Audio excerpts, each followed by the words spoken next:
वट सावित्री व्रत पति की लंबी आयु की कामना हेतु यह व्रत किया जाता है। जाने वट सावित्री का मुहूर्त कब है, पूजन का समय। नमस्कार, मैं ज्योतिष आचार्य संजीत कुमार मिश्रा।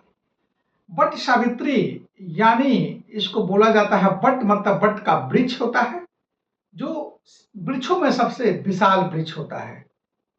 और सावित्री का मतलब होता है सती, यानी अपनी आचरण को ठीक ठाक रखना, उसे सावित्री कहा जाता है। इसीलिए यह सावित्री पर ही एक कहानी है इस पूजा में। तो वट सावित्री यह व्रत जो है ज्येष्ठ कृष्ण पक्ष अमावस्या तिथि को यह व्रत किया जाता है। इस दिन सुहागिन महिलाएं के लिए विशेष दिन माना जाता है। इस दिन पति की लंबी आयु की कामना से जुड़ा हुआ यह दिन होता है। पति के प्रेम, समर्पण और शक्ति का प्रतीक का यह पूजा है। साल 2026 में वट सावित्री का व्रत 16 मई दिन शनिवार को मनाया जाएगा।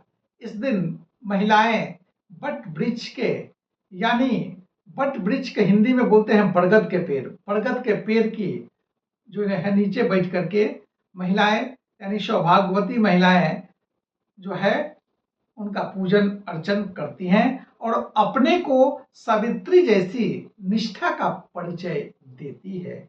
सही में देखा जाए तो यह पूजा यानी व्रत सावित्री का पूजा जो होता है यह प्रकृति का पूजा है।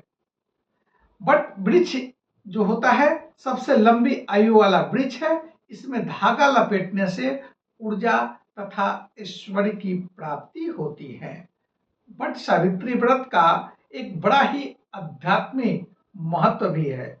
इस व्रत के कारण सावित्री ने अपने पति सत्यवान को यमराज से उन्होंने वापस पाया था।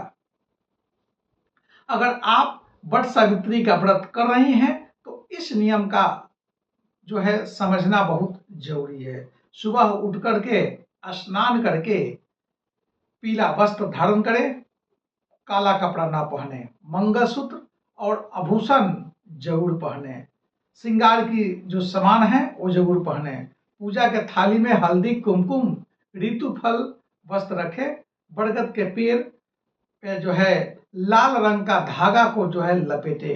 यह धागा सिर्फ धागा ही नहीं, यह आस्था, प्रेम और विश्वास तथा एक रिश्ता का यानी प्रेम रिश्ता का यह प्रतीक है। इसलिए वट सावित्री में वट वृक्ष के पेड़ के जड़ के पास पूजा किया जाता है। मोस्टली जो है यानी ज्यादा से ज्यादा महिलाएं इस दिन जो है प्रयास करें निर्जला व्रत रखें, पूरे दिन व्रत रख करके धैर्य रखें। और इस दिन सबसे अच्छी बात है कि शनि जयंती भी मनाया जाएगा। इस दिन शनि जयंती है, वट सावित्री है और अमावस्या तिथि है। बड़ा ही एक दुर्लभ संयोग बना हुआ है जो इस व्रत को करने से तीनों का प्रभाव जो है मिल जाता है और महिलाएं जो है सौभाग्य को प्राप्त करती हैं। तब तक जय माता दी।